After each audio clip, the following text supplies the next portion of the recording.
Welcome back, everyone, to Star Series Season 3, brought to you by StarLadder and iLeague. I, again, am D2. With me is Richard Campbell. Rich, 2 series down, 3 to go. Fr0zen versus Neirea left. Go. I have a question for you right off the bat. I know you made this prediction yesterday. Like, no series had really been played yet. You said you think Fr0zen could be number one. I think your logic was something along the lines of, like, you just wanted him to win because, like, he hasn't been picked to win. Like, people don't often pick Fr0zen as the one to make it out of the group, and you also brought in that American pride. Do you think he still has a chance where he's at right now today? Would you still make that prediction?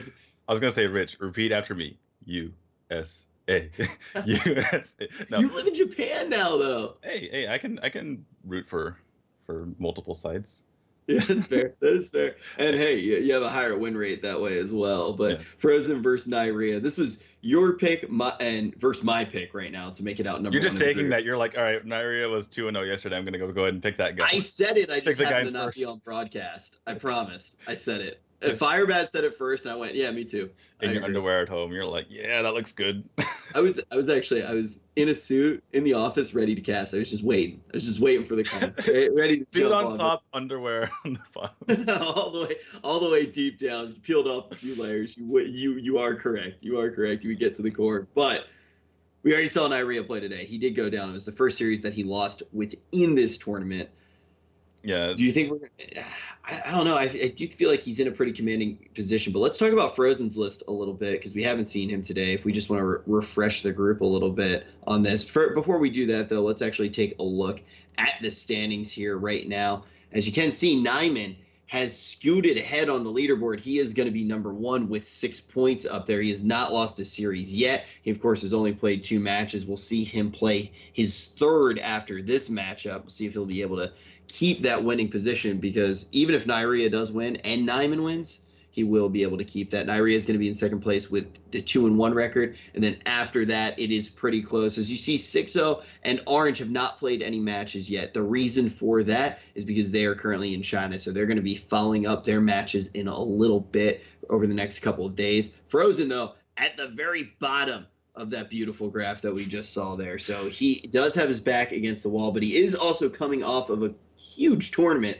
where he did come in second place, taking home $40,000, losing to Standardachi. Is he eating vanilla pretzels? Yeah, it looked like, was it vanilla pretzels or was it Pocky? Can we get an instant replay, please? I don't think it was a stick. It was like a pretzel shape. It was white. Anyway, yeah, Fr0zen was at the bottom there, but the way they lined it up, they were going by number of wins. And in this type of format where you want as few losses as possible, I think I'd much rather be 0-1 than 1-2. So totally. I kind of like Fr0zen's spot a little better. Let's see. We have the ban onto Neirea's Rogue, and then Neirea's banning the Druid. Looks like that's basically his strategy because of the fact that he's brought Mage. He's not going to ban Rogue, even if it were there. And Fr0zen, a bit of a different lineup on his side. We typically see Paladin, Rogue, Druid, and then some other class that they bring. And Fr0zen has kind of broken the mold here.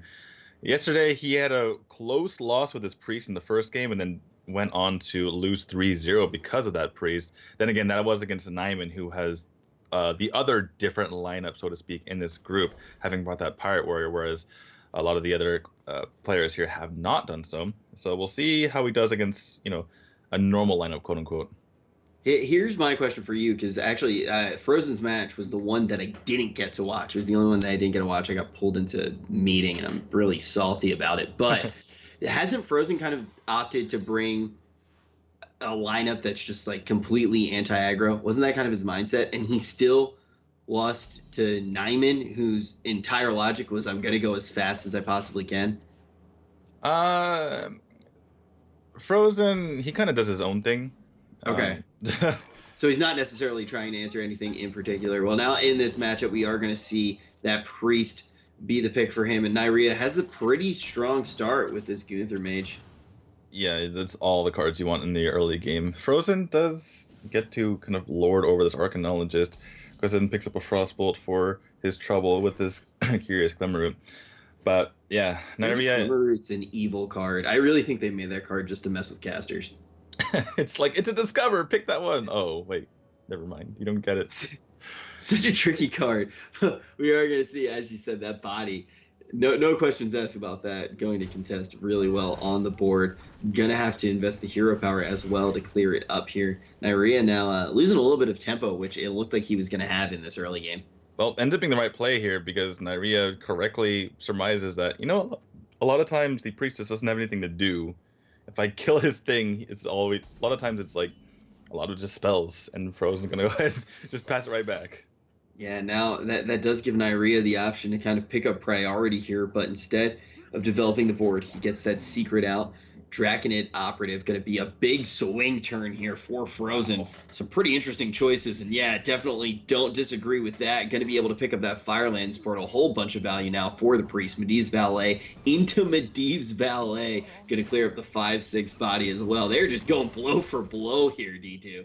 Well, the big pickup there prior to he's getting the Firelands portal was the Primordial Drake to enable that in the first place. Either he doesn't play the 5/6 at all and just passes because you do want that value, or you just play it on the field and it gets taken out and you don't get the Firelands portal anyway. Now this Spice Historian coming down onto the field, I don't think he can afford to Deathwing. He's going to go ahead and go for the Twilight Drake for the Temple right now. And doesn't really have any time for the Nixie either. But Meteor, just get rid of that Drake.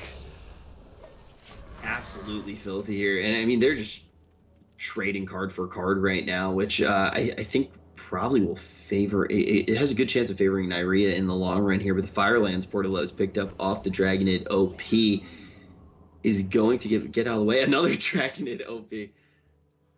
Dragonid Operative picking up a Firelands portal that kills a minion that gets a Dragonid Operative. Very determined to stay alive here. The symmetry. The symmetry is wonderful. It's beautiful. It starts right where it ended. All right, Kabbalah's Tome, Pyroblast, or Mirror Entity. I don't think it's ever Mirror Entity, but yeah, 8-mana Pyroblast, very nice. The old unnerfed version. Kabbalah's Tome could get you even more burst if you're feeling lucky.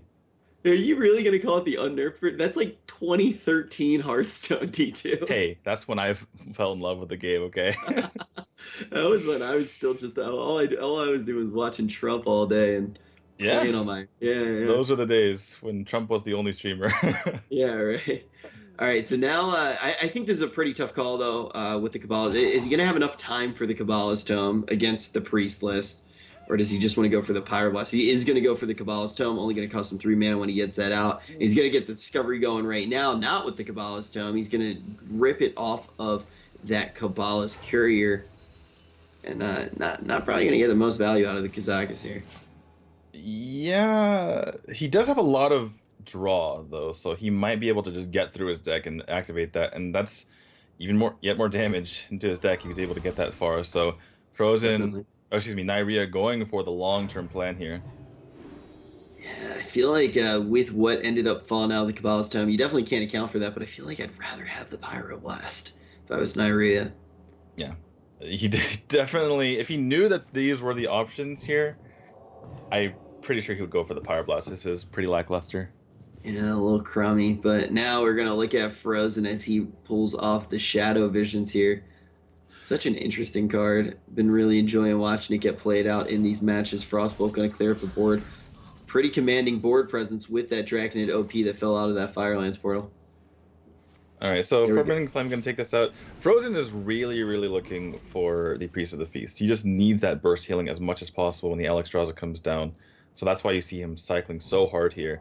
You even saw him healing up his Draconid Operative rather than healing his face because he values that so much more. Cabal Song Stealer kind of feels bad in this particular situation. He might just play down the Primordial Drake just to get a minion onto the field, but he really just wants to continue to be able to cycle here. But, okay, gonna get his Shadow Visions. Only Powered Shield and Shadow Word Pain. He has drawn almost every single spell out of his deck at this point. Let's see what the Power Word Shield actually grabs out. All right, so it's gonna be that Glimmer Root. Let's see what gets pulled out here. Well, Cabal Courier, since we saw that earlier. There we go, yeah. Cabal Courier is going to pop out. So he can get something pretty good off this Cabal Courier. I think you're happy to see the Cabal Courier. Hopefully you just get a card that's a little bit proactive. Okay, well, get some mulligan on the Pyroblast. Justice, man. Justice. Babbling Book gonna grab that Pyroblast. Could have had two, though. Could have had two. Potion of Polymorph. Got to be played out here. May as well get it out at some point. So Neirea, clean play there, getting rid of the 1/1. Yeah, Neirea realizing that Fr0zen is just hard cycling through his deck to try to find something. Does pick up the Priest of the Feast, so that's a really big deal. But yeah, Neirea denying the draw there by killing off his own Babbling Book. But now Fr0zen has just stuff to do, right? He can play out his Cabal Courier, he can play out his Cabal Song Stealer. And be on his way. When is Fr0zen looking to get that Priest of the Feast down? I think that's going to be one of the big things with this matchup. You were talking about how hard he was digging through that deck to find it, but when does he actually want to play it? Just post Alexstrasza. Your opponent Alexstrasza, or if he starts going on the bird plan, then you play that out. Now this is a very close call between Siphon Soul and Molten Reflection, because you can play the Priest of the Feast, Molten Reflection it, and then just play one spell. You can just Shadow Word Pain some random wall card, right? Oh, he's gonna go for, wow, okay, Caster Curse. He just goes for neither of them. There he is. Now he's gonna play that Song Stealer just onto his sheep, which is still just a sheep. That's really interesting to me. See, he just wants to continue to cycle through his deck. Maybe there's some sort of tech card, like Eater of Secrets. That you just not sure. And also, with the amount that Fr0zen actually played, there's a very good chance that Neirea does not know as well. That is one thing with this tournament. The lists are not readily available to the players. He did play Priest 3 times in a row last game, though. Or last series. Yeah, and with the amount that he's cycling here today, there's a pretty good chance that he probably did get through everything. I mean, do you remember seeing an Eater of Secrets? No. Although it's hard to remember because there's a couple. Yeah, it's hard to remember. It's all a blur. I mean, we saw an Eater of Secrets out of Dr. Hippie, so. Yeah. He's just gonna continue to draw here. Just plays out the Priest of the Feast. Okay, so he's not gonna utilize that as his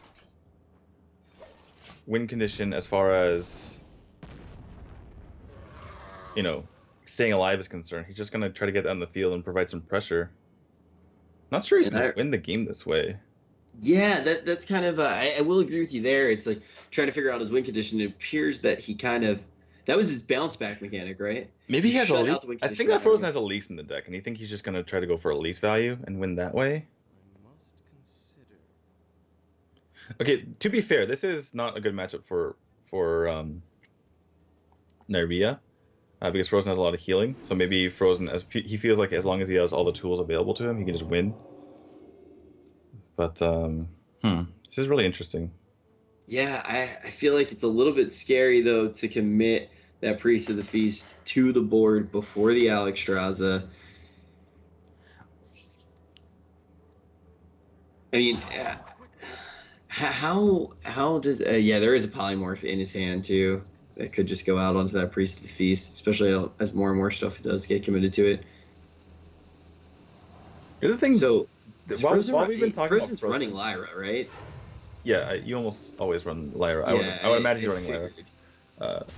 Although, no, you can sometimes cut it for at least though, just because it can be a bit slow. Particularly because this isn't like Miracle Priest or however you wanted to call the old Control Priest that just, basically had no win condition and just Lyra'd your way to victory. You might not always have the time to go for crazy Lyra turn because you're running all the dragons. But Neirea, we were talking about Fr0zen playing a bit peculiar, and maybe the players are just smarter than us, which is probably. Oh, they definitely are. Yeah, that's usually how it works. But Neirea also uses Pyroblast onto the Twilight Drake, which is only 4 damage a turn, and you wonder if he needs that damage to finish off the game. What to do? Now Neirea, is he safe to just drop the 8-drop here? He might be concerned about this Radiant Elemental with Lyra value, because remember, Neirea hasn't seen the whole list. He can get rid of it too with his potion in conjunction with the hero power. But he's going to play out Medivh the Guardian with some protection, 2/02s. Going to make it hard to chip into that 7/7 body. The problem with playing Medivh here is that he doesn't have any 7-drops in hand. He doesn't have any 7-cost spells in hand. So it's hard for him to get very good minions out of it. And that's what you really want, those big beefy minions that Priest has limited removal for. Yeah, and we talked about Medivh actually today quite a bit before we even jumped in, and it's just it's usually when it's in conjunction with that Firelands portal, the sequence that unfolds is, hey, deal with my 7/7. Oh, by the way, deal with my 5-drop and my 7-drop, and the fact that I just pushed damage to the most important place in the game right now. Yeah, well, we see the Dragon Operative come out and some more options here. And Primordial Glyph could be pretty good drawing a pre-spell. The other options here are just going for either one of the other burn spells. But yeah, I think I do agree with going for the Primordial Glyph. He's running out of time, though. And these are kind of options here. Yeah, that is the one thing about going for the pre-spells. There are a lot of meh options and a lot of super reactive options. And like you said, there is a timer on this game. Well, Mind Blast is kind of interesting because it's just, you're not going to expect that from the Priest, right? It's 0 mana, 5 damage to your face. Here's that Firelands portal. Found the Firelands portal. Not bad with the ITish. So Firelands portal plus Frostbolt can take out the Priest of the Feast if he so chooses. That feels like one of the more spending cards, although once you play the Firelands portal, you'd want to have something that contests the board. So, you know, perhaps the Dragon Operative would be the best at contesting your 5-drops. You don't feel too good about that in particular. Gets a couple of reasonable options. Yeah, I mean, having a 7/7 on the board is not bad. I mean, you basically just regenerated your Medivh. And 3/4 gonna do some decent work on the board. Is gonna be able to get rid of that Divine Shield and continue cycling. He does have that other Priest of the Feast in time for the Alexstrasza if this 3/8 copy of it does get dealt with on the board. So many reactive hands and no win or reactive cards in no win conditions. Well, that's the thing. I'm trying to make sense of this game because Fr0zen, he cycles so hard, and I believe this is what he was worried about, right? Maybe he has an ooze in his deck, want to deal with the Atiyesh, or perhaps he just wanted to have the resources to deal with all this nonsense coming out from Neirea. But at the same time, he, by hard cycling through his entire deck, he is going to be running out of cards essentially, and that might be another win condition for Neirea if he can go to fatigue. But that said, Fr0zen cycling through his deck this hard has put a lot of pressure onto the board. He might just be able to kill Neirea. Looks like that is the plan at the moment. Maybe that's what it was, right? He just had all spells, and he's like, I need minions, and I just need to kill them. Yeah, I will say maybe just as simple as that, right? He's just like, I just need to kill him, so I need minions right now. Yeah, I think that is the win condition. I will also say, to follow up on a thought that you previously had, I think this is going to be the weirdest matchup of the day. I'm enjoying it quite a bit. It is a colorful one for sure. It still feels like Fr0zen's gonna take it, but it's just been very interesting the way they've gone about playing this matchup. And I'm not saying it as a euphemism either. I just, because they've obviously have a very good idea of what they're doing.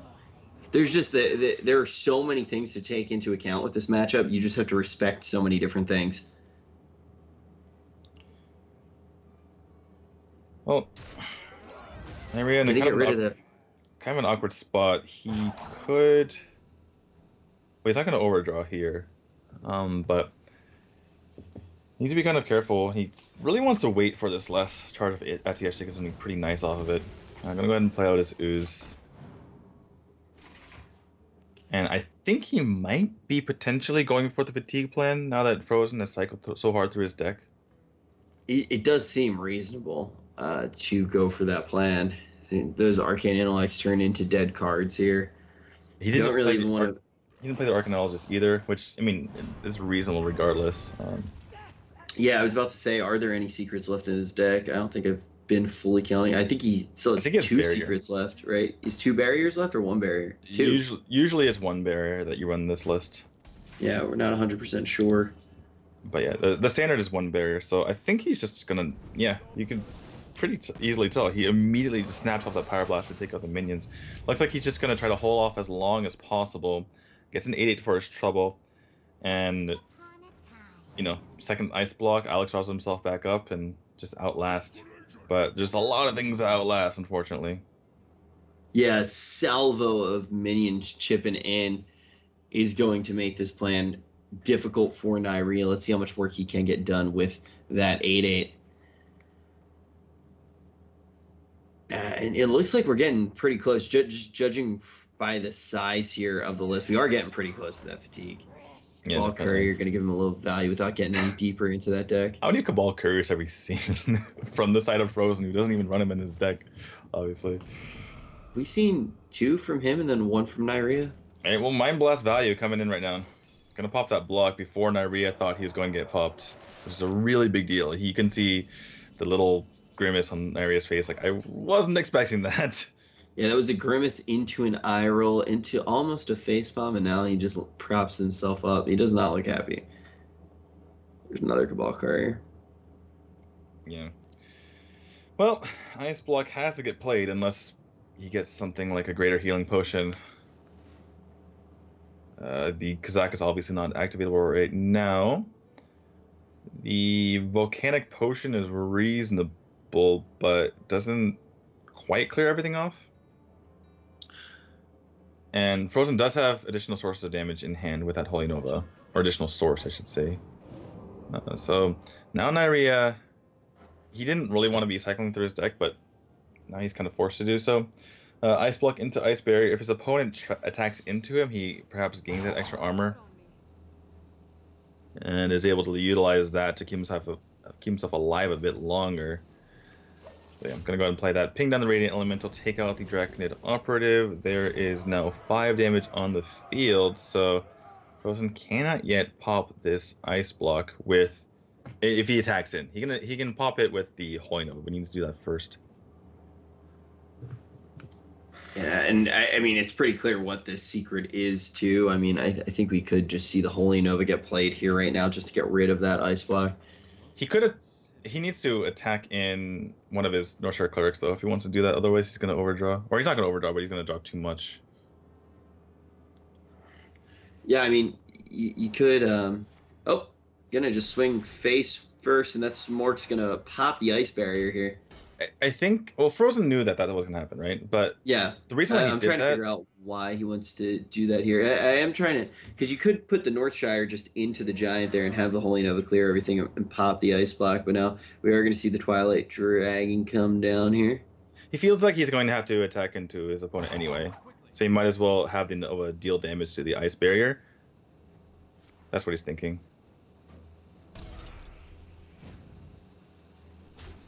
Yeah, and this makes it pretty clean to clear this. He gets to hold on to that Holy Nova a little bit later. Yeah. I imagine he's saying, I don't have any more damage in my deck. I don't think I can get any more damage in my deck.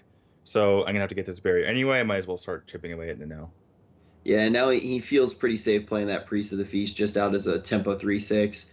Not too worried about getting Alexstrasza in the face, most likely at this point in the game. Alexstrasza probably just going to hit good old Jaina instead. And Neirea not feeling too good about having not expended these Arcane Intellects now. Still cannot use his Kazakus, and even if he could, be perhaps a bit too late. What he could do is perhaps go for Arcane Intellect. Oh, there is the Kazakus activate, so he could play it now, get a 10-mana potion, turn everything to Sheeps, and gain 10 armor next turn. So he still has a chance. And I think that he has to Kazakus here. I just don't... Yeah, I agree with you. I think Kazakus looks like the line, but... Oh, okay. Well, this is fair. This leaves 4 damage in the field, and you've seen... and this is Fr0zen's gambit, right? He's like, well, I have the damage. The problem is he's going to be drawing cards when he doesn't really want to right now. Because he has to use a Holy Nova and it heals up his Drake.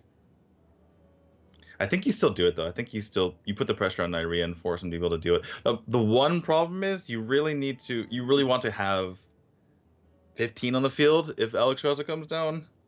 If you're going to be committing to that line. And this works as well. He can trade his Northshire Cleric and he still has enough damage. Yeah. Yeah, and we do see just that go down. That's not going to force him to draw that last card out of his deck. Block being popped here. So, barring Alex Strasser right now, Neirea needs to now go for Kazakus into armor. Unless he can pick up some other... something else. Well, And now he can go for both options here with Primordial Glyph and Kazakus looking for something here. well, Definitely doesn't want to be using that Arcane Intellect, right? He still wants to try to... The thing is, if he Kazakus, he probably wants to go for 5. I don't know if 1 is going to be enough, because the armor is only 4, I believe. So just go for the 5 here. None of these are good. These are all horrible. Yeah, but that was kind of what I was saying. Like, he goes for the 5. If he whiffs on the 5, he can still go with that Primordial Glyph and potentially find another ice block. What do you even do here? I guess 2 demons try to get Jiraxis. And... wow. That is a whiff if I've ever seen one. Yeah, I think at this point, I'm not sure if you took the 2 demons, but I think you just rip off the Primordial Glyph. I think you have a higher chance. Yeah. He's going to use the Primordial Glyph here. Mirror Image does not save you. Meteor, the minions are placed correctly. Played on Meteor. But, yeah, he can now go for... Wait. Oh, man, he's just short of being able to play the Frost Nova there. That's going to be the first game going the way of Fr0zen. Neirea just missing it by the skin of his teeth. I mean, he got to discover like 3 times back-to-back there, and finally sees an answer that will give him 1 more turn in the game, which is a little bit too late, a little bit mana too short. Now Fr0zen's going to win his first game of the entire tournament, actually, and going to try to keep the momentum going throughout this series. Neirea, on the other hand, not having a great day, entered the day up 2-0, now finds himself 2-1 and down in his second series of the game. Yeah, that was a huge match, because if the Priest doesn't get a win there, then it very likely falls to Neirea's other decks, because it's not really that favored against them. So, tell me about Fr0zen Shaman. What did we see out? Oh, we didn't even see it yesterday, right? Yeah. So, what surprises? Yeah. there are some surprises. I'm not going to give away too much just because I don't want to give away. No. I don't know the list. Don't tell me. But we are going to see Neirea teed up against the Shaman. Fr0zen sitting pretty with 1 win, leading this series. Neirea going to start off with the Vilefin Inquisitor. I will ask you though, D2, you don't got to say any of the surprises, but who do you favor in this matchup? Well, I have the advantage of seeing that Neirea has Vilefin into Rockbull Hunter into more Murlocs, so I'm gonna go ahead and favor the guy with a really fast start. He's got the dirty works here to get it started. He also has that Tide Caller as well. We are going to see that Rockbull Hunter come down and chip on through for 2. Well, we can just see in the hand of Fr0zen. We can talk about that. That is obviously going to be some variant of Jade Shaman here. He even has the Jade Chieftain. So a lot of times if you have a hybrid build of Elementals and Jades, you don't put the Jade Chieftains in there. Because you typically go for Stone Sentinels or Blaze Callers or something to that effect. But another Vilefin coming down. Not gonna commit that Tide Caller yet. Really strong board here for Neirea. Slightly weak to potentially coin into Lightning Storm, but that would be a risky play on Fr0zen's side, and Fr0zen does typically play somewhat safe. Yeah, but now his only option is going to be Hero Power Pass. He could have gone for Maelstrom Portal potentially and take out one of these minions. Yeah, you take out the 1/1/1. I mean, you are going into turn 4 here, which can be a pretty scary turn for a field like this. So, and then you just hope for a decent 1/1 that's at least going to buy you a little bit of time. Jade Claws. All right, so now he's setting up for Thanos plus Maelstrom Portal coming up. That's what he's thinking right now. He does have the healing, so if he can just hold on, he might be okay. He also has Aya, which, there's no transform or silence effects on his opponent's side. So Aya into Jade Chieftain would be very nice, and he still has the healing. So this is all about Fr0zen holding on right now. Neirea's wondering why he attacked in, because on board there are minions that can just take care of this 1/1 anyway. It's not like the 2/1 has to trade into it. So Neirea realized there. Yeah, Neirea realizing that doesn't want to play any more into AoE here.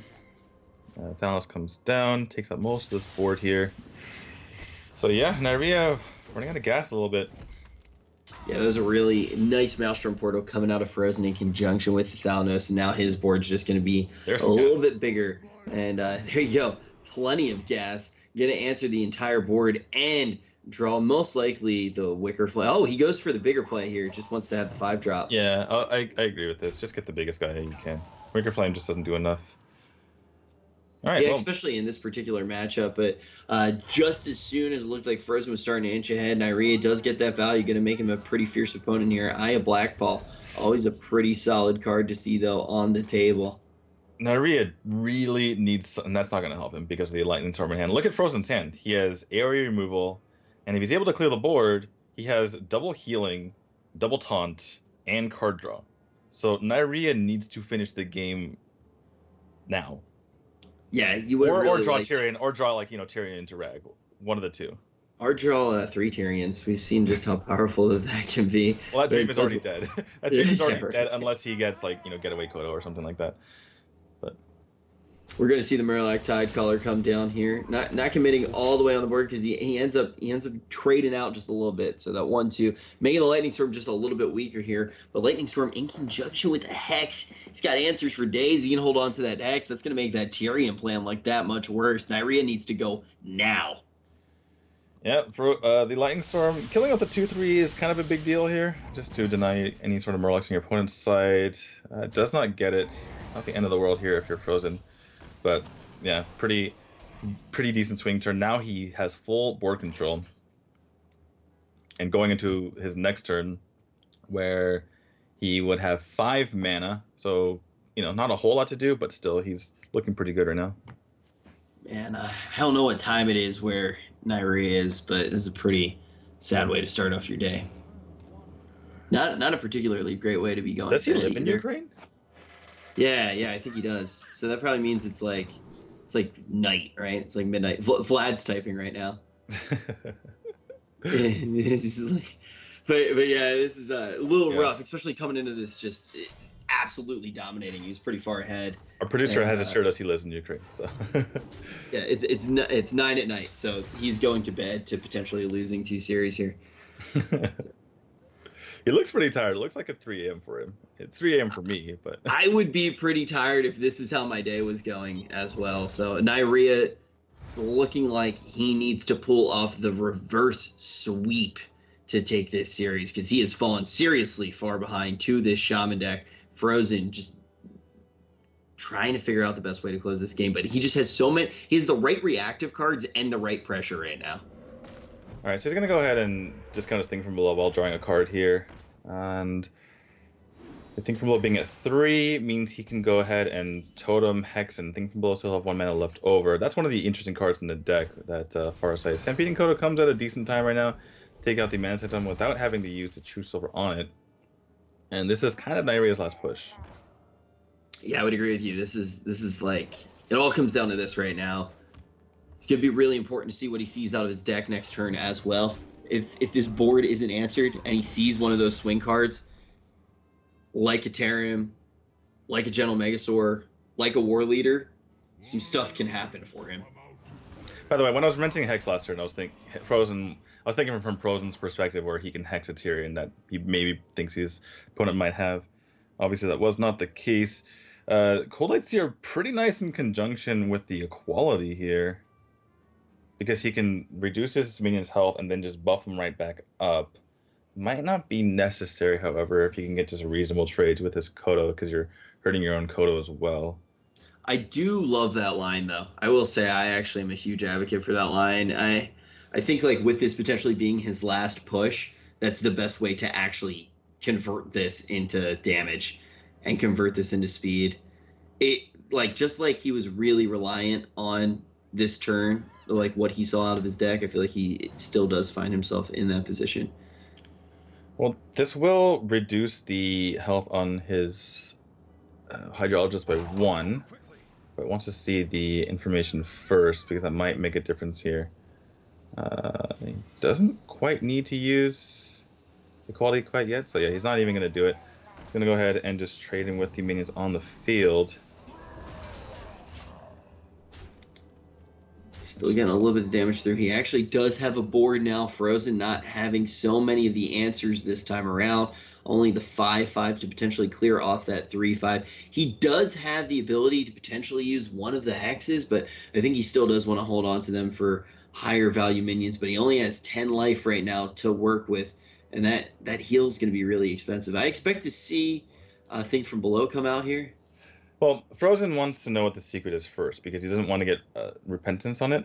So I think he hits the Kodo because even if it comes back with Getaway Kodo, you're not too sad about it. It's not really killing off your taunt or anything like that because he just wants to get the most damage off the field. Alternative line is just kill off one of the recruits here. One of the the 1/1 Murlocs now 1/3. He is going to find out that it is noble sacrifice, and then he can go ahead and not really have to worry about the get down, or excuse me, the repentance. From there, he might want to Spirit Echo, however, in order to get the most value out of that. So, hero power. The hero power is in Jinyu's. His thing from below is now 2, so he's just short of being able to play Spirit Echo with all of this. I think, yeah. Couple minutes short. Not going to quite have it, but he's going to beef up that board quite a bit. Heal himself for 6. There's the Tyrion. Looks like the savior for Neirea, but Fr0zen has a very, very clean hex. In fact, he has 2 to answer our good old friend Tyrion. So the question here for Neirea is: do you push as much damage as possible, and by doing so, damage your own board significantly?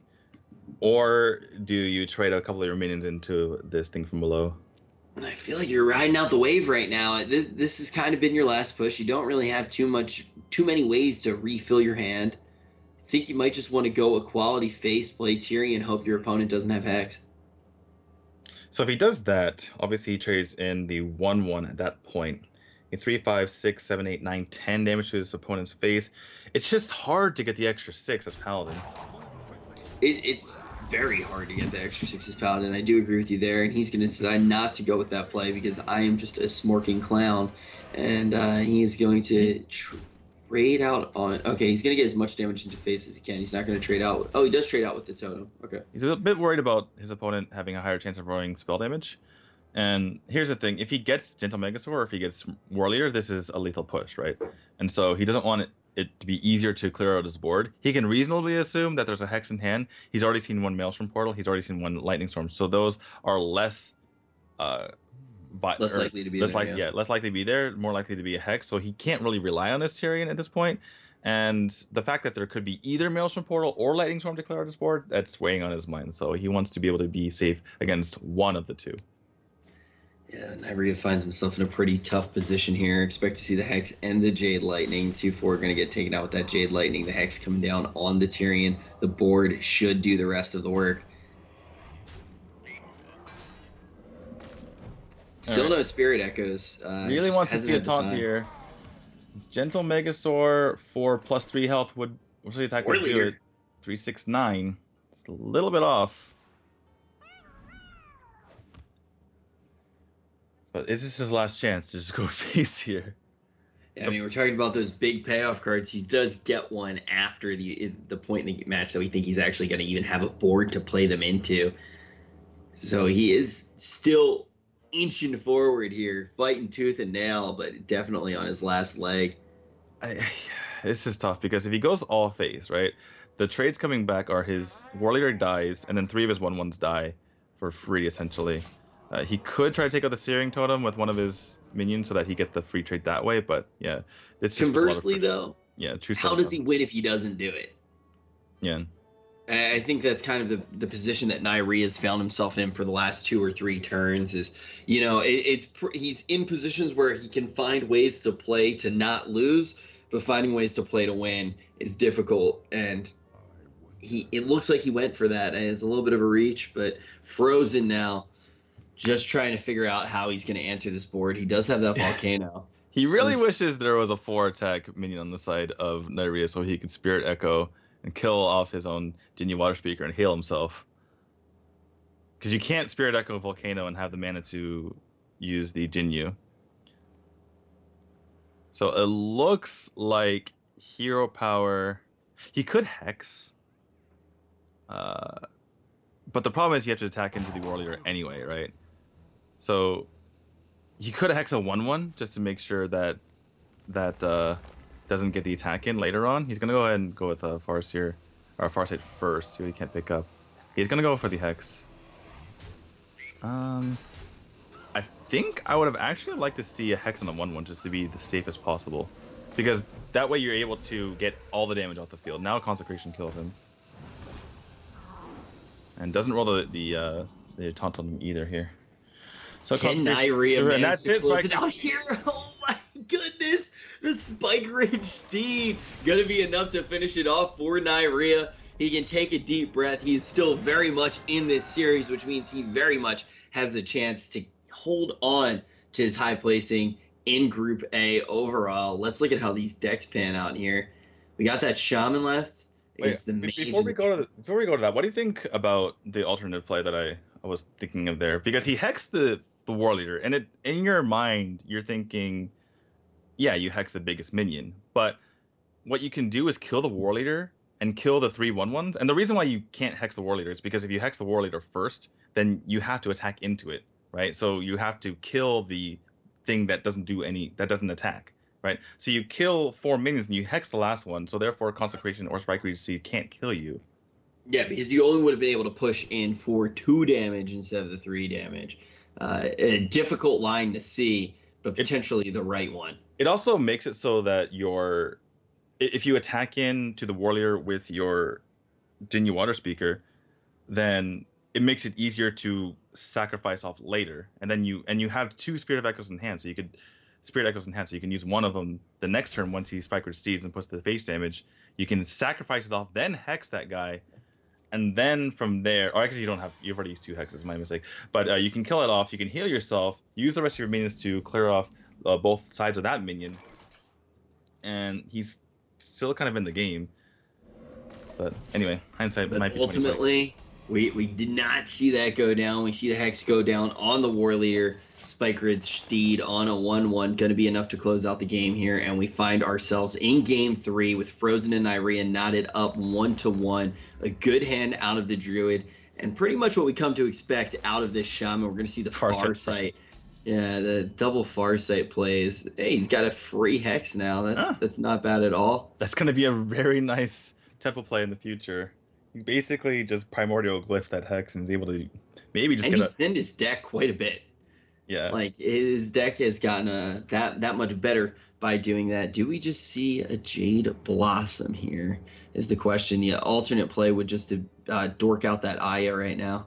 He doesn't really need the mana, considering his hand, right? He can go for Innervate Aya, coin Jade Behemoth, and then play Jade Spirit plus Hero Power afterward. The one thing is maybe you want to save the Innervate for Gaddison later on, so that's one consideration, which is why he's going for the Jade Blossom. But the funny thing is, usually when you play Aya, it's such a crazy tempo play, right? Because you're getting so much Jade development all at the same time. But in this particular case, Neirea is going to be hurting because of it. Yeah, now he's just going to play the Jade out on curve. Wants to build up that Jade army as quick as he can here. By the way, I forgot to mention, this matchup has traditionally been very, or at least before, we haven't seen much Jade Shaman this expansion. Not much has changed since the new cards have come in, at least for this particular matchup if you're playing the full Jade list. But it was always Jade Shaman favored because the Jade Druid doesn't have swing turns. It just kind of gets mana while it gets his Jade stuff rolling and has the infinite side thing on its side. But for the Shaman, it really easily just tempos out the Druid because it removes minions while it uses removal in conjunction with building its Jades. So it does 2 things at once. And we're starting to see those swing turns already come in from Fr0zen, his list paying dividends. Black Knight! The Black Knight value. Black Knight's just going to absolutely destroy that 4/6. An interesting tech here. He's not going to just slam it down. Yeah, because he knows that the Curator drew a Primordial Drake, and Primordial Drake's probably coming down next turn, so he's just going to use it on the Primordial Drake this coming turn. That's why. He's like, Primordial Drake this, and then I'm just going to Black Knight it. Yeah, he either drew it or he already had it. That's usually the only dragon that we do see in this list. Now Neirea most likely gonna just still play the Primordial. He probably has no idea the Black Knight's there. Yeah, it's not something you typically expect. The other option, I mean, he's not really taking care of a whole lot. Yeah, you're taking care of spell damage, but does that really matter? You've already seen the Jade Lightnings come out here, so he could just go for the Jade Behemoth and just clear out the 2/1/1s on the right side, take a little of that spell damage off, and keep building your Jades, because ultimately you need to win the Jade battle. It's somewhat similar to a Jade Mirror. Obviously it's a Jade Mirror, but you know, like for instance, a Shaman versus Shaman or a Druid versus Druid in the Jade. You just really need to get those Jades up, and he's prioritizing getting those Jades, or he's getting his Jades up rather than going for the Primordial Drake and kind of clearing here. Yeah, and looks like Neirea is definitely going to opt for that line, and he's managed to push his Jades up to that 4/4 mark. And he does have ways to generate more Jades in the future. Lightning Storm going to be played off here. Fr0zen deciding this is probably the most potential value he'll be able to get out of it. Also going to be buffed by the spell power, and he gets pretty decent roll there. Doesn't manage to take out the 4/1 though. I think I'd rather see the Jade Spirit rather than this Maelstrom Portal, just because it takes a lot of time to develop your Jades, right? And then you can just get the free trades anyway. Now this board is a bit weak to swipe, or maybe he's saying, I want to make a board that's weak to Primordial Drake so that I can get my Black Knight value. He will have exactly 6 mana next turn. Yeah, I think that's actually, like, if you are Fr0zen and you've decided to tech in that Black Knight, I feel like a big reason is to get that shock value out, and this is going to be his best chance to kind of have that shock value. And look, baits the Primordial Drake, gets followed up by that Jade Idol, so 4/8 and a 5/5, a huge turn for Neirea. Talking about how traditionally this deck doesn't maybe have the biggest swing turns. That looked like a pretty big swing turn. Neirea's eyes. Neirea's like, wow, that just happened. Looked like he gave a slight nod there at the camera towards Fr0zen. Black Knight gonna deal with that just fine. By the way, that Jade Idol was huge. Let's not discount that, because without the Jade Idol, he doesn't have a 5/5 on the board right now. And having a 5/5 on the board and not having a 5/5 on the board is a really big deal. But oh yeah, 100%. Yeah, and also it gives him priority. Like, it gives him a whole bunch for this matchup in general. Now trying to figure out how to round out this curve.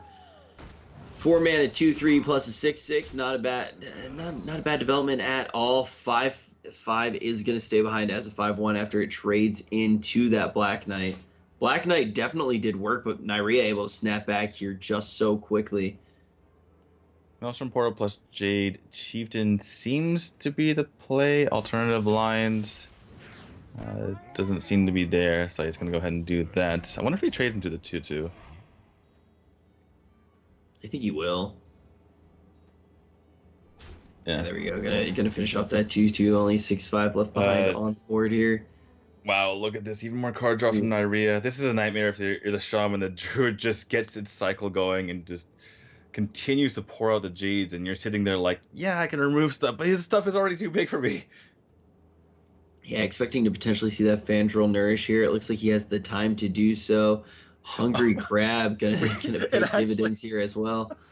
There's actually a Murloc that spawned from that. That is so unfortunate for Fr0zen. He doesn't have Murlocs in his deck. What is this? I think that's close to a smile that we're going to see out of Neirea. Oh my goodness. Easy 1 mana 3/4. Kill off your opponent's 1-drop. Wow. Decides that the Fandral's relatively well protected here. Decides to develop the board as much as he can. Going to wait to hold that Nourish. Should be able to get it out next turn. No problem. These players, both of these Jade players, are able to just develop their board back so quickly over and over and over again right now. But Fr0zen's going to have a harder time to do that now in the future. And this is a huge swing turn for Neirea here. And he's going to find that Wrath as well, getting me even more value out of the Fandral while it is still on the board. So he wants a swipe in Wrath. It takes care of most of this board. First world problems that you don't get to play your Jade Blossom, but I think you're pretty okay with that. Yeah, I think you can live through that. And also next turn, it looks like he's going to be able to get out his JB Behemoth. Another Wrath? He can coin and just clear this board and just have this same problem face at Fr0zen the next turn, except he doesn't have any cheap taunts this time. Absolutely terrifying position to be in for Fr0zen. Neirea looking to get ahead of this series for the first time now. It's looking pretty convincing. Swipe, finishing it all off, and now the board gets to have free reign on Fr0zen's face. Neirea cycled a bunch of cards. Neirea basically drew the net effect of his turn was he drew one card, dealt with his opponent's 13/13 of stats, pushed a lot of damage, and presented the same question to his opponent, except he has more cards in hand right now. He ended that turn with more cards in hand than he started with, and he dealt with his opponent's board. That was just nuts. It's a pretty big deal. So we're gonna see Earthen Scales come down here. Yeah, this is just too to much get to through deal that with. minion. Yeah. Yeah. Push damage to face. At this point, there's not a whole lot the Shaman can do. There's very little danger to pushing face damage. Devolve just gives you, a 7-drop and a 6-drop, which you're perfectly fine with. If your opponent is running Devolve in the first place, there's no AoE big enough to kill us. Volcano just kind of tickles it. So, yeah. Well, you're also just so far ahead on the Jade program anyway. Even if the Devolve does come out. Oh, wow. Yeah, so Fr0zen is gonna just go ahead and concede this one. Neirea now finds himself ahead on match point, which means he could get back in this year, get his 3rd win in the StarSeries Season 3 in Group A. Funnily enough, I was just thinking about this for a second. It's like, what actually changed from last expansion to this expansion to perhaps change this matchup? Obviously, it's one game, so you can't really pick up too much from that. But I think the lack of Azure Drake is a huge deal, because obviously it helps the Shaman, but on the other side, it doesn't really help Druid in that matchup, because you play the Azure Drake and it dies to Jade Lightning, so you're losing tempo. You're losing a lot of tempo. So it has just multiple effects. I mean, that card definitely the effects have rippled out in its absence as we move further and further in the meta. Just such a huge card that kind of determined the entire way Hearthstone is played. But now we are going to turn our eyes to this game, and Neirea has pretty much all of the starting cards that he does want to see. You don't mind having the Medivh that much when you have this much gas to go off of. Going to be able to coin right after that Mana Worm is played, follow it up with a Bookworm, and he's in a pretty good position to buff that even more with either a Secret or an Arcane Intellect just a few turns from now. Remember when I talked about how Gunther Mage is basically just freeze mage, except you play minions out? Like, well, I guess you can just freeze too, it's fine. Yeah, every now and then, why not? Yeah, we were talking about this list in particular quite a bit, like this archetype before the broadcast even started, and I equated it to a Reno Mage with duplicates, and D2 pointed out very keenly how similar it just is to a freeze mage with no freeze. Yeah, it just you just take all the freeze and occupy your opponent with minions. It's just a lot of good stuff, honestly. Like, it takes all of the strengths of Mage and jams it in one deck. Like, you get Mage's strongest early game minions, you get its strongest spells, and you find win conditions with it. It's a pretty great list. Enjoy watching it get played out quite a bit. We are going to see the Arcane Intellect, quite a strong card, draw another Arcane Intellect and an Alexstrasza, which could be very important a little bit later down the line. Now, Fr0zen going to try to build out some of his Jades a little bit more here. Getting that 2-2 followed up by the 2-3. Now Neirea has some pretty good information about this deck after just playing against it, which might help just a little bit in this matchup. Yeah, he can pretty safely assume at this point that there's no elemental nonsense in the deck. It's just straight Jade. And the issue here for Fr0zen is that there's limited healing. He has the 2 Genius, he has the 2 Hot Spring Guardians, and he can Spirit Echo them, but Neirea could just not play anything. Which means that Fr0zen has to kill off his own minions, perhaps using Volcano. So, not the greatest spot to be in. This is all to say that I think that Neirea is in a really good spot, and he's pretty favored in this matchup.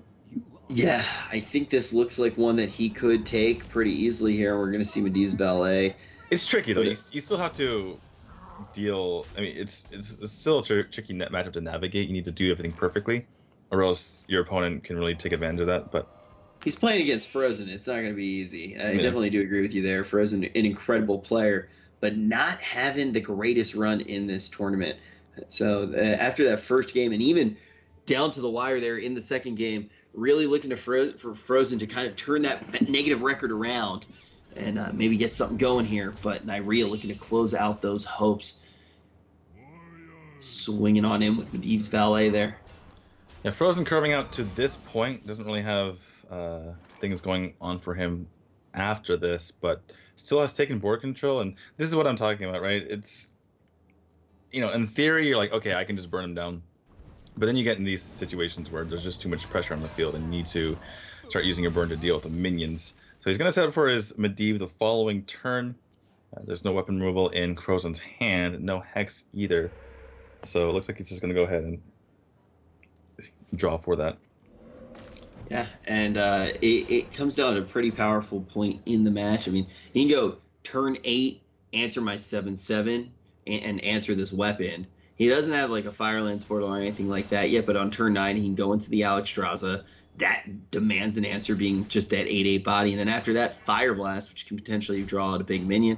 Also going to deal that 10 damage. So Fr0zen's going to need a lot of answers to a lot of questions very quickly. Let's see what Neirea actually gets off the top here. Cabal Courier, that could be important a little bit later on, but Medivh, the Guardian, definitely going to be the play here. I'm not even sure if Fr0zen runs any weapon removal. Don't think so. Expecting to see some Farsights come out at this point. And for Hexer, if he does have a weapon removal to draw that. But gonna start with the Jinyu Water Speaker. Well, okay, this is okay because he gets to use his Spirit Echo and he gets to trade in both of his minions here. Or he could just go face, I suppose. This is a bit weak to Flame Strike, but then he gets to heal back up anyway. And this allows him to get those minions back regardless. So, yeah, he's taking a slight chance, but there isn't a great punish anyway. So, yeah, I kind of like it. Now, what do you think we see out of Neirea here? He does have the option to just drop the Alexstrasza, have a 7/7 and an 8/8 on the board. But it's difficult to get through this board right now with the current hand that Neirea has. Yeah, so he's going to go fishing with the Cabal Courier instead. Blizzard seems pretty reasonable. Corrupting Mist. Corrupting Mist is awfully slow.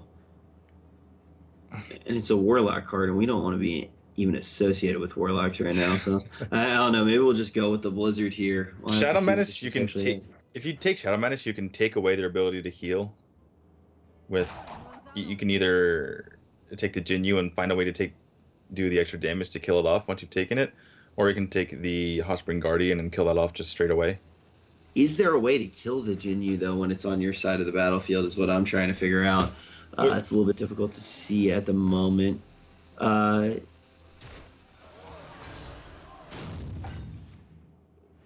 trying to figure out if that could have actually happened. Frosting going to be the play here. Okay, it's already over. It's fine.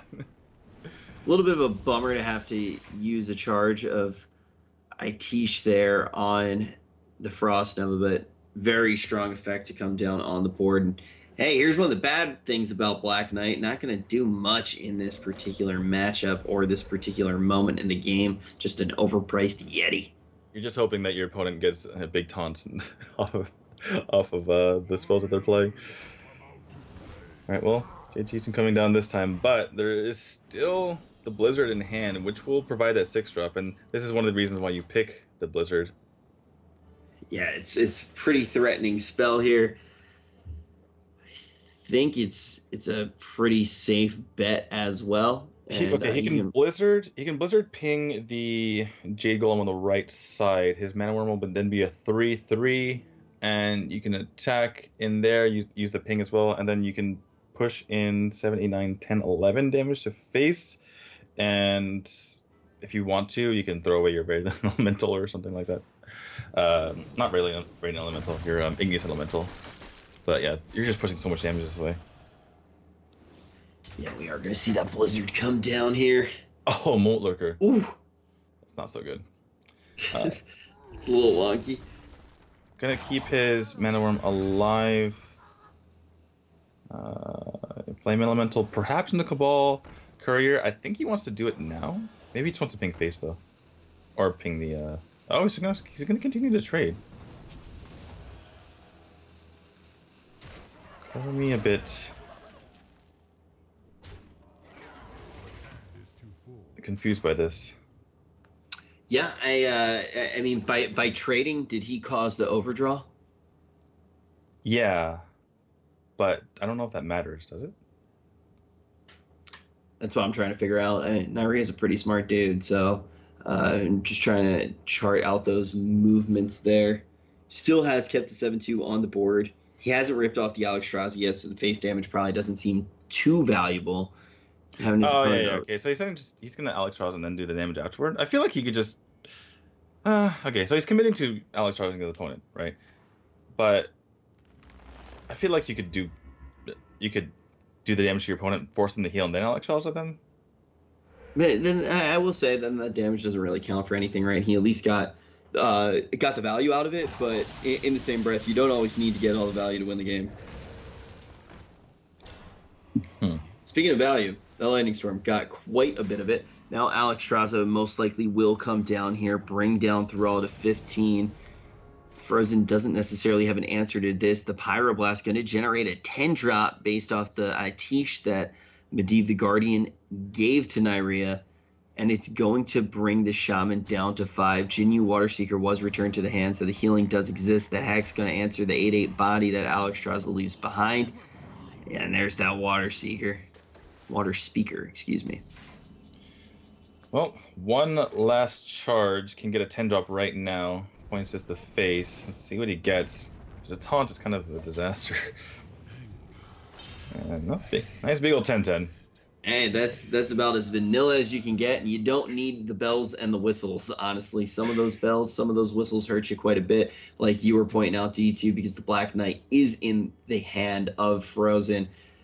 10-10 looking to get through. Forget bells and whistles. He doesn't even have a face. It's a faceless behemoth. Yeah, he's just got nothing going for him. Saddest man at the prom. But when he's backed up with a volcanic potion, he might be able to get into face here.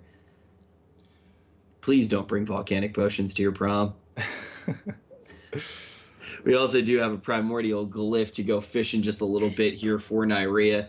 Might find a little extra face damage to push on forward here. And he's got time to find that face damage too, because he got that additional ice block in his hand. Okay. Fr0zen can Black Knight, but then he can't. He can Black Knight the Frog, which is weird, but then he can't Jade Lightning. So I guess that's out of the question here. Jade Lightning plus the Hot Spring Garden. He really wants to heal. He doesn't really necessarily need to kill this if he feels like he's safe behind these taunts. But a flame check now he gets up those taunts, and that does make a pretty tough wall for Neirea to get through on this turn, and he's all the way back up at 14. Well, if he does get Flame Strike, speaking of Neirea, this will be pretty huge to send that extra damage in, so I would not mind him going fishing with this Primordial Glyph. Yeah, I think that's the best play here, too. Time to go fishing. What do we see? Counterspell, Forbidden Flame, Arcane Explosion. That is sad. Oh, God. I think I just puked in my mouth a little bit. Yeah. Man, you this is like the third time you've mentioned vomit today. Really? Are you feeling all right? Oh, I'm sorry. Okay, I'll just say that it looked like Neirea looks like right now. All right, so now he finds himself in a very tough position. Whereas, well, he can still push damage though. He can still push damage though. He can go for the volcanic potion, but now he cannot do so. Okay, well, Hellfire will provide extra damage. Divine Spirit's worth thinking about as well, because it makes it that much harder to kill his minion. I'm gonna go for the Hellfire for the Hellfire though. That's fine. Gonna damage just about everything on the board and get that additional 3 in onto Thrall. Back down at 11. Forbidden Flame gonna finish out the turn, removing one of those taunts, and then 10-10 removing the last taunt. So now the board's clear. No minions on it. 10 damage on the board for Fr0zen. Needs to find a way to burn Fr0zen for 11 if he wants to walk away from this series as the champion. Well, and that not would also anymore. put him in the group. Yeah, that's a little rough. Didn't even watch that draw happen. Fr0zen inching further and further ahead here. Well, he even had the Hot Spring Guardian in hand from before. That's why I was a bit confused by that play, because he could have just Volcanic Potion, used the Forbidden Flame to get the damage in. I mean, we were talking about that draw being pretty horrible, right? But he actually could have just used the Forbidden Flame pretty reasonably there. It wasn't actually that bad, but then he didn't use it. It looks like the value that Fr0zen's going to be able to generate here should be able to actually just close out the game. I'm trying to think how quickly Neirea can burn out 12 damage. And like you said, it's not that like that's not even the whole story here. He is going to be able to get some healing going on here. First ice block going to be popped. Sure, is that the second ice block? Yeah, that's the second ice block. So this game is over. Yeah, we are going to see Fr0zen tie this series back up. This. Is he going to win? This is just like both of these players are in such an interesting position. One's playing to just not be in last, and one is playing to try to get back to first. Oh, we're back to us. Yeah, I want to go back to that one play. I don't think it would have mattered because Fr0zen, when the game started, we were talking about, you know, if Fr0zen gets all of his healing, then yeah, but you're not always going to get those draws. But he was able to do that. So I don't think it would have mattered, but when he got the Forbidden Flame, he could have gone full Organic Potion Forbidden Flame. I believe he had enough mana, right? Because he used 3 mana for the, 2 mana for the Primordial Glyph, and then he had the 3 mana for the Volcanic Potion, and then he would have had enough damage to kill off the thing from below, and then attack the face with the 10 damage. But yeah, I'm just trying to double check that he had enough mana. He did that at the beginning of the turn because we were talking about Flame Strike, so. Well, anyway, it wouldn't have mattered anyway. There was just so much healing on the side of Fr0zen. He didn't even get to use all of his healing. But now we are going to see the Quest Warrior for the first time today. And I don't believe you saw it yesterday either, actually, because Fr0zen stuck to the same deck throughout the entire day. And he's going to be able to get that Fiery War Axe to start off, clearing off that early pressure that Neirea puts out with his minions. Arcanologist, a pretty decent play here, but he's going to decide to Primordial Glyph instead. Doesn't want to just trade that into the weapon. And he probably has enough time to be greedy here and take the Kabbalah's Tome. Yeah, he does. It's always tempting to have a 2-mana Fireball, though. Yeah, it feels pretty good. But 3-mana Kabbalah's Tome, going to generate a lot of value for him over the course of this game. And this Warrior, we know this deck likes to go pretty slow. Yeah, until it starts turning into Rag. That's when it switches gears. Curator seems really good here because you have beasts and dragons in your deck, and that's one of the few sources of card draw that you have, unless he's running Battle Rage. There's also the consideration of just filling out your curve, because next turn you can go Festatoran, and the turn after that you go Tar Creeper, and the name of the game here for Fr0zen is just to finish that quest as quickly as possible. I know you've been casting a good deal of events recently. How much Quest Warrior have you really been seeing, and how many of them are actually still including the Battle Rage? Well, in China, almost every list does. In the West, not so much. Yeah. I was going to finish my statement there by saying you want to get the quest done as quickly as possible, but not necessarily in this matchup. The armor is pretty relevant, obviously, considering how much burn your opponent has. So you can finish it, but you might not even equip Sulfuris. And wow, okay, just double Arcanologist, just easy. Get those ice blocks. Man. Not bad. All the ice blocks, all the secrets. He's got one secret, or no, all the secrets are out of his deck, so he doesn't have to worry about drawing any of them. Got that full value. I'd say it doesn't really have a whole lot to do, because he can't play the Kabbalah's Tome. I suppose he could just, put a secret up. And be on his way. Yeah, pretty dirtily. Babbling Book can make the turn a little bit less dirtily, at least developing something on the board. And there's that Fireball. That's looking pretty strong. Oh my goodness, this is a lot of damage. Because he likely gets more from the Kabbalah's Tome. So does he just develop a secret here? Well, he has to do something because he has 10 cards in hand. Yeah, I feel like you just kind of develop a secret and move on. He doesn't want to use coin because coin into Medivh is, sets up for a lot of nice things afterward. He's setting up his next few turns. Right now, Neirea, he might even know already what he's going to do, but he's thinking about what he needs to do for the next few turns, and if he needs, for instance, attack with his Arcanologist here. Looks like he's just going to commit that and make sure that the Fireworks doesn't get too much value. But yeah, Neirea's planning the next few turns here. It feels like he can use the Frostbolt right now just to set up a bit better But yeah, this hand is just so good. He just needs to make sure. I mean, well, it's not the most amazing because of the 3 secrets, but the things are just set up so well for him. He needs to make sure that he doesn't mess this up. Yep, and we are going to see Fr0zen finish off that Arcanologist, but like you said, Neirea, make sure to at least get some value out of it. Diminish some of the, Mage's Valet here with the secret. Going to be great to actually take momentum on this board. But you got to decide just to play both secrets out. That's fine as well.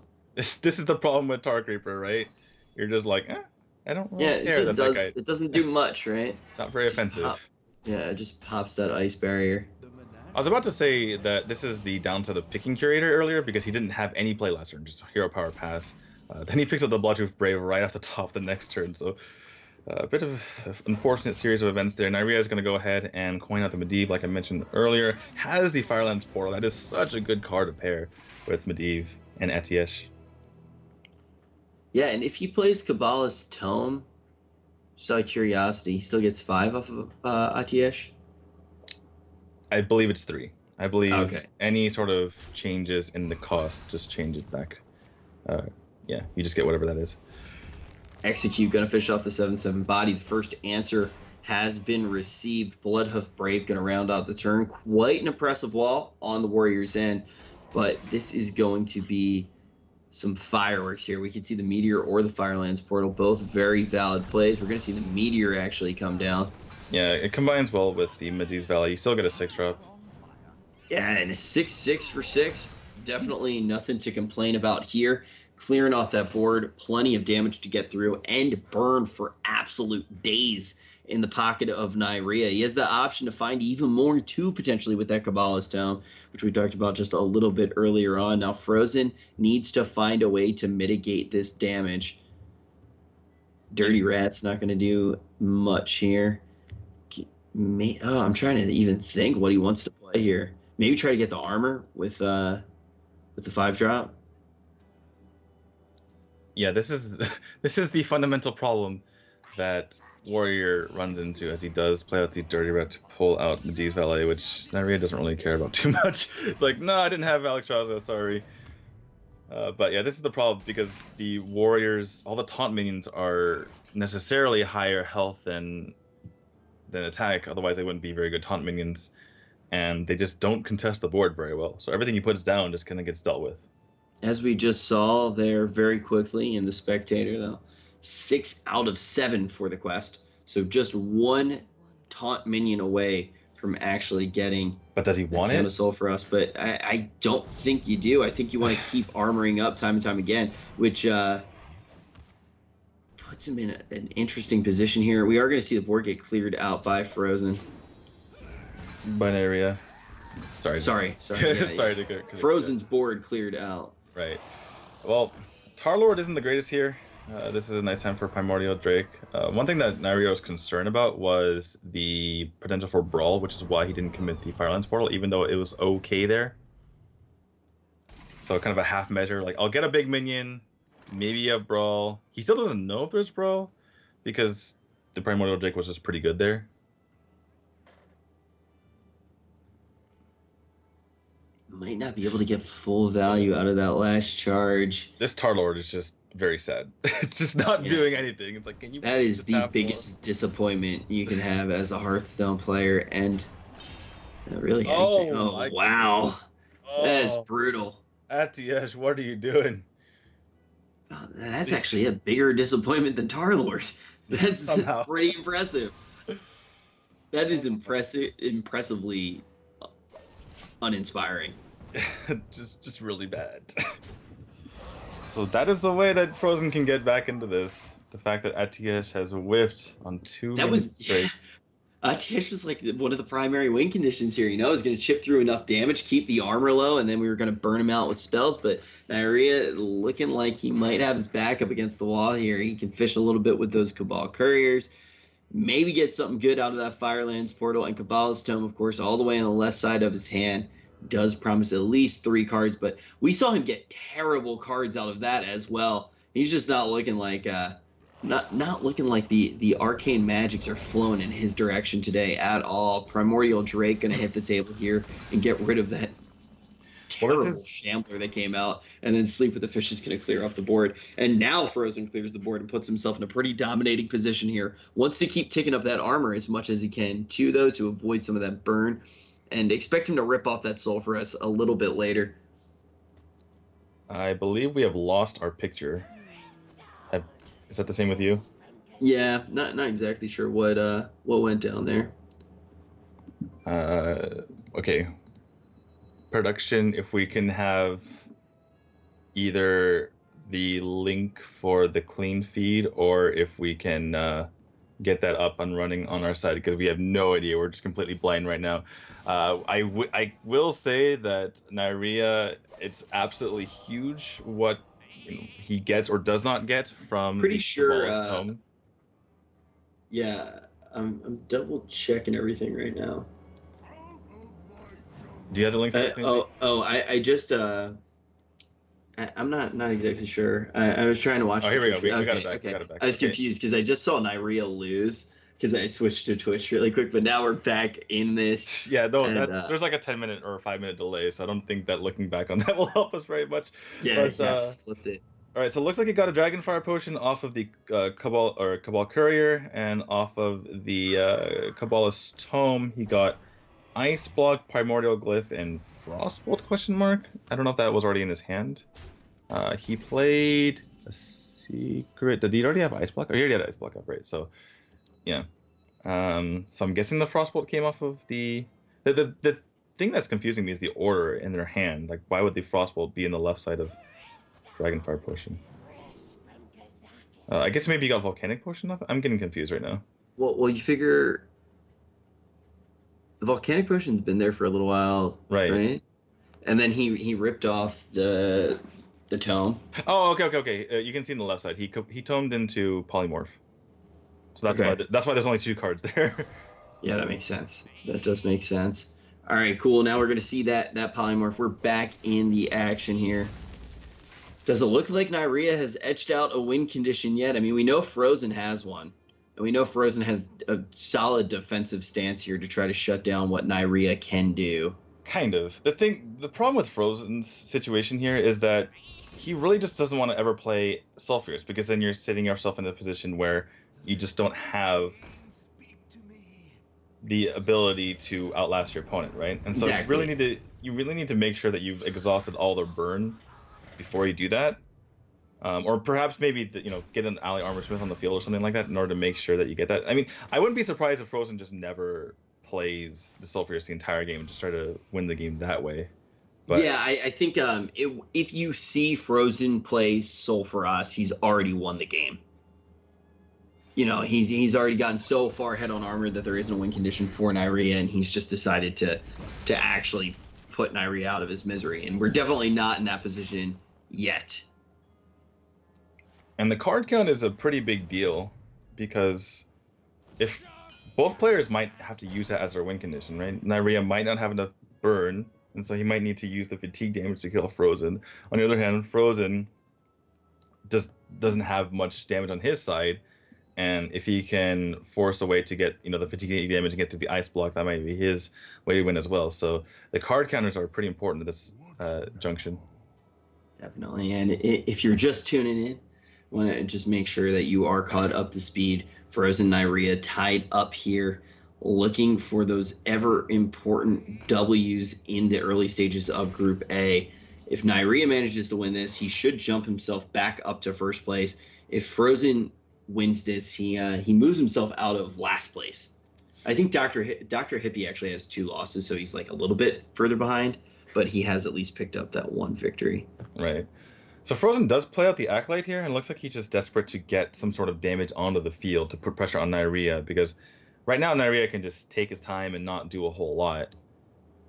And Fr0zen will run out of time and not be able to kill Neirea ever. So Fr0zen looks like he's going to go for his game plan in the very first game of the series and try to put the pressure on as quickly as possible. Neirea going to use this opportunity while there's not much on the board here to play as Alexstrasza.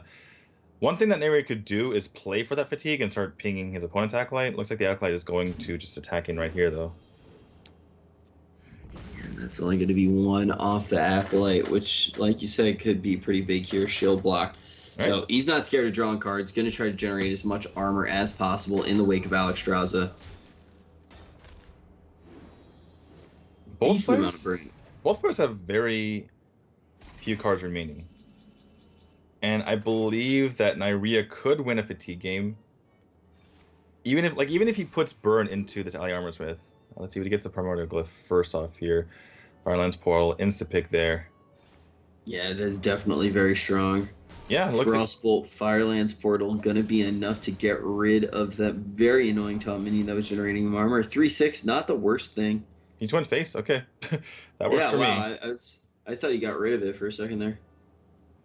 You could get punished slightly with Armorsmith, potentially. Maybe that's what Fr0zen was drawing for. He just wanted the Armorsmiths. I wasn't sure he had them in his deck. But the problem is that the fatigue damage start ticking off in a few turns. When you get to fatigue, as Fr0zen, do you rip off the Sulfurous? Like, are you gonna lose the fatigue war? It's tough, man. It's a tough one to call. Another Firelands Portal gonna be the draw for Neirea here. Just playing them left and right. So if Neirea uses Dragonfire Potion, the Armorsmith gains 4 armor, but at the same time, just attacking into the Ally Armorsmith itself gives Fr0zen 3 armor.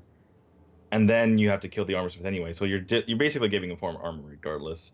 You don't really care about your Fen Creeper too much, I don't imagine. You can also use the Felfire Potion if you're going to do that anyway. Although you might be afraid of more dragons coming in the future. I think we've seen both Primordial Drakes. But I guess other alternative options are you Firelands Portal the Armorsmith and then attack into the Ally Armorsmith. Yeah, it looks like he's just going to Dragonfire Potion. Yeah, it's a relatively clean Dragonfire Potion. I mean, you lose a 3/5. Alright, so 4 armor going over to Fr0zen's side. Looks like we're just going to see a ping to follow that up. And as long as Neirea doesn't fall into trouble fatigue-wise, I think he's got this game on lockdown. The one thing is that... And there's Battle Rage, by the way. The one thing is... Fr0zen could start putting a clock on his opponent with the Sulfurous. Maybe he feels like he's high enough. And look, okay, yeah, he's going to go for the Sulfurous now. Yeah, this is kind of what I was expecting as well. It's like, you know, like... He has no pressure, yeah. Yeah, exactly. Like, you're going to lose in the timer. You need to start to put that on right now. Now Neirea has a decision to make. Does he just go for burn, burn, burn? Now, oh, wow, that's a little bit colorful. And there's not a whole lot of whirlwind effects left for Fr0zen, so there's not much of a downside here for Neirea. Alright, Brawl's going to come out. Brawl's going to be the play. Yeah, this is going to be a pretty important Brawl here. Does Neirea even... I think he might want the Mirror Image to win. Well, maybe not, because then... Well, nah, the Mirror Image does get dealt with by the weapon, so you're going to see that good old rag effect still hit the face of Neirea. The clock is very real at this point in the match. Another Firelands Portal going to be the play. Huge. Ooze is absolutely huge here. It's a nice grab. Because it's not just taking care of the weapon, it's also healing, because he was at the danger point, the perfect health for Fr0zen's sake. 2 ice blocks still in the hand of Neirea. That's not going to help him if this does get to fatigue, though. His pressure is pretty real, though. He's got another fireball that's going to be able to go to the face. He's got a Felfire. He's got minions. The ice blocks still might matter, right? Because Fr0zen's dealing damage in chunks of 8. And as long as the ticks of fatigue don't match up with how much health he has left, he still lives from dying to the fireballs from Fr0zen's side. Sleep with the... So we are going to actually see those minions get dealt with pretty cleanly. And like you said, the 4 armor coming in very handy here. Wow. Okay. So... Neirea's deep. I didn't realize he was this deep. Yeah, he was actually deeper into his card count than Fr0zen was. So yeah, I guess at least I was mistaken as far as who was the person in the advantage in this particular matchup. The Armorsmith and the Ally Armorsmith obviously pretty huge there for Fr0zen earlier on. All right, so it's going to be the Power Blast of Face. Neirea realizes he's going to get his pop locked every single turn from here on out. But what this does do is allow Fr0zen to attack with the Blood of Brave. So now 2 ticks of fatigue kills him, whereas 2 ticks earlier would not have killed him. He had to develop the Pyroblast though, like you said, because he has to ice block each turn, but because of the fatigue, the ice block doesn't help. Oh, that's true. He can never Power Blast from now on. Yeah, true. All right, last card is going to be drawn, and it's a Fireball. So does Neirea just win? I think Neirea just wins. Yeah, apologies for not, tracking every single card, but this looks like it's it because he cannot. Fr0zen needs to find a way to do 1 damage somehow. And I don't know how he does that. But he has the shield block, so how does that affect things, right? He's going to take 1. He's going to take another 2. Oh, wait, Fr0zen just wins because of the shield block. Wait a second. So now Fr0zen just wins because now Neirea can't kill him because he can only because now he can't win because of the shield block, yeah. And can he tie? Wait, hold on. I was trying to figure out the tie, but I didn't want to be the one to say it. Okay, cool. Yeah. I don't know what happens in a tie. Look at that smile from Neirea. It's a tie, boys. All right, well... I didn't want to be the one to say tie because I just don't even know what happens in this situation. Well, either we have a regame. I guess we have a regame. Okay. For certain tournaments, when there's a tie, both players get a point. And certain tournaments, when the tie, neither player gets a point. But since we're at 2-2, I don't think it matters. There's going to be a regame. This match or this game, we're talking about just how important it was. It made it all the way to a game 5. These players playing for quite a lot in Group A. Their records in interesting places. They have quite a few matches to go. Fr0zen smiling quite a bit over there. Not a scenario that you expect to see. I even saw Neirea smile, and that doesn't happen every day. That was certainly a roller coaster of a game. It's like, wait a second. He has lethal. Oh, no, just kidding. There's a shield block. Typically, when you're sitting there, you just forget the shield block. You're like, oh, well, that just puts some more fatigue. You never play that card. But if you need it for just 1 turn, then that'll help you. That will help you. Yeah, when it's that down to the wire. And it did do its job nice and clean there. Just waiting to hear from production if this is going to be a regame or if both of them get points, if one of them loses points. Oh, it is going to be a regame. So we're going to see that Mage versus Warrior. Now, we already saw it play out, D2. But overall, who do you favor in this matchup? I still favor the Mage. We saw how that played out, right? Is that the Warrior... Well, it's tough, right? Because it depends on how much armor that Fr0zen can accumulate. I guess we have a better sense of how the matchup goes, right? It's like the Warrior has to gain a ton of armor via its armor sources. And, in my defense, I didn't know if he had Armor Smith in the deck or not. So that's kind of a big deal. Whether or not you can gain armor without having to keep your armor up, hero power up, right? So that's a really big deal. So it looks like Fr0zen, that's his game plan, right? He wants to just cycle through his deck, get as much armor as possible, utilizing the Alien Armor Smiths and the Armor Smiths, or single Armor Smith, I suppose. And then at a certain point, when he feels like he's high enough, switch over to Sulfuris and start putting the pressure on that way. Because he can't really put enough pressure on with the taunt minions. They just don't do enough damage. Now we're going to see that Arcanologist start off this rematch, get the secret out of Neirea's deck. Yeah, this is a particularly interesting game too, because now they do have complete information. Like, Neirea has better knowledge of Fr0zen's deck list because Fr0zen didn't actually play this list out. He knows that there are things like the Armor Smith. He knows that there are. He pretty much knows all. He knows there are battle rages now too, I believe. Did Fr0zen play out the battle rage? No. So he knows everything but there's a battle rage. I believe he can surmise that there's only one Armor Smith because there was mana to play it at some point at the end there, even if it was the last card. So Neirea kind of agonizing over this one. Karazhan is just a nice way to get on the board because a lot of times this list obviously has a tough time just doing stuff and filling out its mana curve. Kazakus is a really long-term play. It still might be worth going for it. The problem is, what do you go for with Kazakus? Do you go for burn? Do you go for filling your board when it could just get brawled? And there's really not a good situation for brawl typically for the Warrior anyway in this matchup. So yeah, probably between Kyrgyzstan and Kazakhstan, which is typically not something you say a whole lot.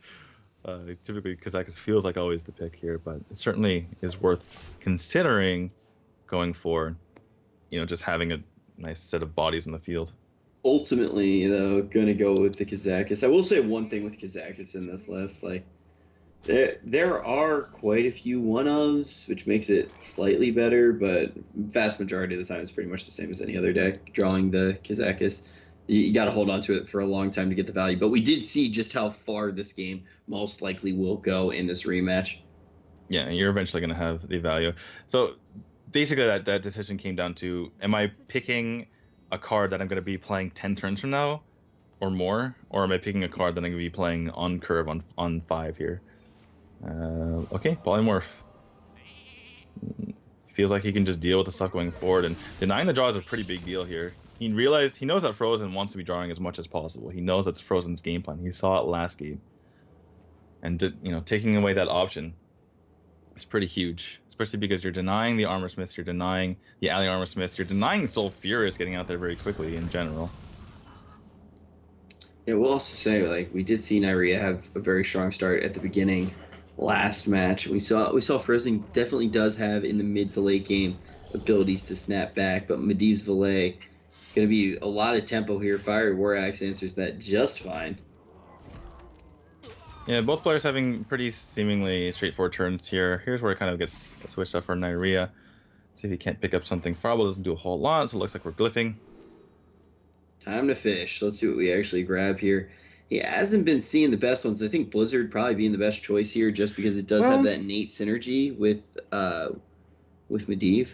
Yeah, true. For Forbidden Healing, I mean, Forbidden Flame, yeah, could take out a large minion. But yeah, Blizzard. Well, this gets back to that same question. Like, how does Forbidden Healing actually go with Itish? I believe it's a 0-drop. Yeah, that's what I thought as well. But that's the other thing. I'm pretty sure you get a 4-drop off of the Blizzard as well. So it's a trade-off. Well, Curia is a really big deal considering Fr0zen is a bit short on that card draw here. Imagine just throw that guy out there. Yeah, here comes the Curator, going to slam down a relatively impressive body on this board, and then we see the Primordial Drake going to pop into his hands. And Medivh coming out on curve. There's that weapon. By the way, you saw how important that card was when Neirea had a little bit of a facepalm and an eye roll there. When he saw it, he's like, oh goodness, I was trying to deny the card draw and this just happens. Oh, face tanks it does Fr0zen. This is very aggressive. Gonna start putting on the pressure as quickly as possible. Feels like this is his time to go. Doesn't want to deal with his ATS for very long. So this is his game plan this game. He's switching it up a little bit. Not going to rely on his Sephiroth as much, or even just armoring up or trying to outlast this one. He's saying, I'm going to kill you. Yeah, and I like seeing this out of Fr0zen as well. Now let's see what drop we do get out of that Blizzard here. Oh, Fr0zen! Look at Neirea's face. That's pretty good. The only issue is that you might not be able to use that in the future, but if he gets something like a Primordial Glyph into Cabal Stone, for instance, that would be pretty juicy. You can't always play for cards with the Mage, but it's certainly possible. And even getting one Fr0zen, that would be very nice. Reviving it once, I should say. Yeah, which is definitely within the realm of possibility. Flame Strike's looking relatively impressive here. Yeah, good old 7-drop hitting the field. Fr0zen does have the Brawl in hand to deal with whatever comes out, but Neirea can certainly push some damage here. So Flame Strike, he can attack his Mana Wyrm or the Fr0zen if he feels like that behooves him to do so. Another Tarlord. Not again! How does that happen again? Tarlord, how many times have you told you? We don't need you here. You don't do enough damage. If you did not watch the last game, we saw Neirea out of the IT. She got a Tarlord and a Faceless Shambler. Now this time he's going to see another Tarlord. That could have been a huge swing turn for him. This could really come to hurt him in the long run. So Neirea not electing to go for the Arcane Intellect. I kind of do agree with that. Wow, Dirty Guy picks up Kazakis. Fr0zen like, most likely wasn't going to get a potion either way. He's like, I wasn't expecting that. Well, I was going to get a potion eventually if the game went long enough, so. Oh, Kazakis. And now that's going to be the one thing left behind on board with a dormant Fr0zen. I'll play 4 to wake that bad boy back up. That is a crazy, crazy Firelands portal. Let's see what drops out. We get the 5-3 followed up by a 6-6. Oh, that is dirty. Oh my goodness. Does he ping face here? Every ping kind of matters at this point. And now Fr0zen's aggressive strategy isn't really paying off. Yeah, we are going to see Neirea use the Arcane Intellect instead of using that ping. Like you said, though, the ping definitely very important there, but giving a little bit more fuel to the flame, not a bad thing at all. And seeing that Hogger is going to be absolutely massive, you know, kind of makes up for the Tar Lord. Just a little bit here. This is a pretty nice turn for Fr0zen, though. It gets to go ahead and whirl into the Primordial Drake. Doesn't get to armor up, but clears a lot of this board out. Also develops his quest, though. At this point, despite his aggressive stance earlier, I think he needs to switch gears to go defensive at this point. Yeah, I like I respect the fact that he tried to switch it up maybe a little bit, but 6, 7, 8, 9, not 10, entirely 11, paying off. 8 plus 4 is 13 or 14, which is not quite enough for lethal. That ping could have made all the difference last turn. Definitely could have, but I expect to see at least one of these fireballs go into face right now, and yeah, we're going to see just that. The fireball. Neirea should have enough burn to close this one out. Yeah, Fr0zen needs to get above 7 right now, and he cannot, which means Neirea will win this game. Fr0zen may not know it yet, but he has lost this one. He will go down to 0-2, and Neirea will go back atop of Group A with a 3-1 record. Fr0zen finds himself in a pretty do-or-die situation here in the series. We have one other player who has that, who had 2 losses, which of course was Dr. Hippie, who we're going to see play again. And we will see Fr0zen close out the day against Bunny Hopper. But it's starting to get etched out in the group who is having those top seeds here. It's going to all get switched up when 6 and Orange get back, though.